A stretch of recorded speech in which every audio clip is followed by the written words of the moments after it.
What's up, YouTube? Tops85401 here. And I just wanted to share a few of my favorite vintage cards. This video is going to showcase all cards that are in pretty beat up shape, but just absolute stunners for my personal collection. And the reason why I say that, and the reason why I like these cards so much is because they are beat up, because you could tell that throughout their life they have been well loved and looked at and played with and enjoyed by whoever owned them before me. And when I look at cards like this, I think about what was the owner's thoughts when they had these cards. This is a 1956 Jackie Robinson that I'm showing here, and as you can see, the corners are rounded, the top edge is completely worn out. Even like cardboard loss on the top edge, fully rounded corners. The card is intact. I've looked it over pretty closely, and I don't think there are any creases on it. I don't remember ever seeing any creases. A little bit of snowing on the face. If you were to send this in, I would assume it would get a PSA 1. I can't imagine it would ever grade more than a 1. I just love it though. Perhaps kids were using it to flip. If you guys know the flip game, or tossing the card closest to the wall. My dad was telling me when he collected as a kid, they used to flip their cards, and that's how he would acquire cards or lose cards instead of trading. You know, they would kind of use that flipping game, or toss it closest to the wall. There's the back. Back is completely intact. Great example of this card. And yeah, when I look at it, I just think about the history of where it's been. You think about the history of Jackie Robinson. Maybe the kid that owned it really appreciate Jackie Robinson. Was this card pulled in New York back in the 50s? Probably. Seems like most vintage cards are in New York. Or on the East Coast, should I say. The West, like, you don't see too much vintage on the West Coast just because there was no Major League Baseball till 1958. Here's another card, another absolute beat up example of a Monty Irvin 1951 Topps Redback rookie card. This is a playing game from 1951 Topps. Whoa. But there we go, Monty Irvin. I paid $7 for this card. I remember buying it, and I think maybe I paid only $4. Maybe it was marked at $7 and I got it for $4. I can't remember. I've had it for a while now, but love this card. You can see the creases on it. It looks fantastic. And another card that I'm sure was well loved back in the day and just absolutely fits in my vintage PC now. And for me as a vintage collector, I just like having examples of these cards. That's all I need is an example. I really enjoy the examples. I really enjoy just looking at the cards. And so thrilled to own this Monty Irvin rookie card. Another beat up vintage card in my collection. So we got that one. Man, I need to get more of these stands so when I do showcase videos like this, I can stand my cards up. This card, 1969, I think, or is it 68? 68. God, I should know that. 1968 Mickey Mantle. I bought this card at my local card shop probably about 10 years ago, and look at Mantle's elbow.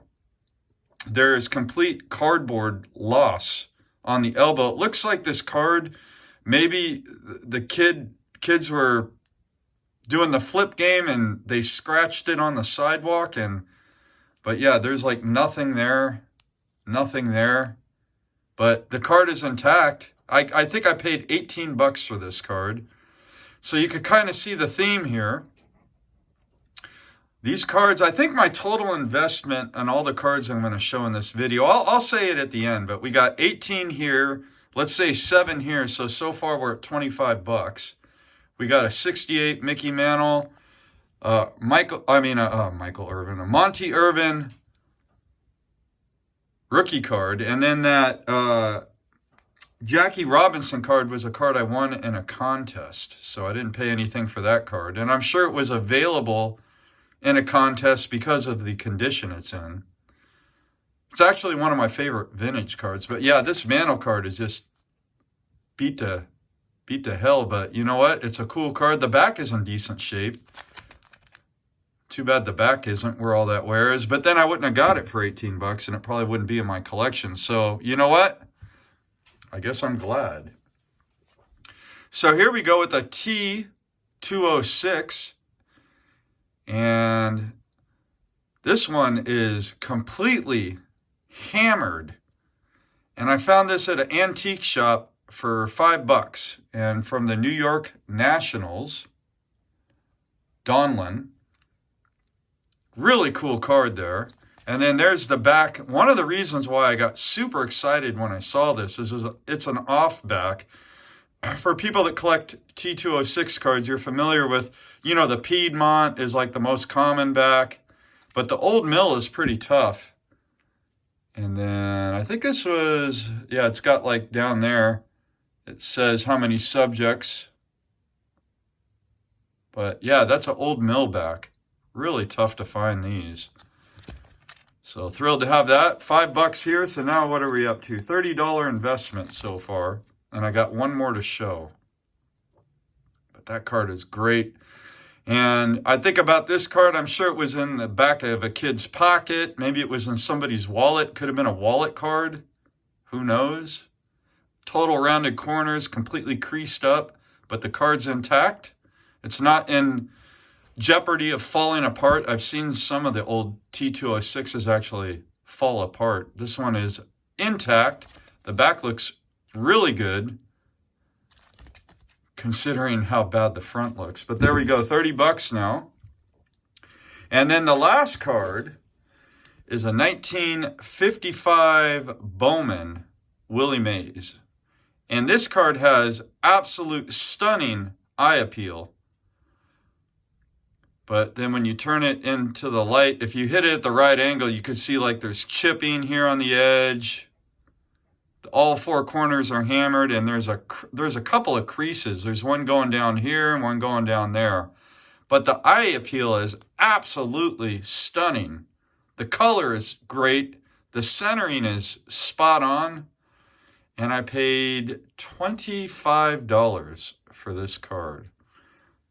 So for all these cards, total investment, $55. And they're some of my favorite cards in my collection. That's just such a wonderful image of Willie Mays. Love that. And I'll show you the back. The back is intact. So just a great back on that card. Really thrilled to own this card. I bought all these cards a while ago. None of these are recent pickups. But just figured I'd share them. Share some of my favorite vintage cards in my collection. I do have some decently, at least collector grade vintage cards in my collection. But the beat up ones are the ones that really fascinate me. Because it really makes me think about the history of who owned these cards before me. And I really appreciate having all of them in my collection. So with that being said, I'm going to hop on off here. Hopefully you guys can appreciate my appreciation for these wonderful vintage cards. There we go. Got the Mantle. I'm going to go out with all of them if I can fit them all in my hand here. Actually, you know what? Let's see.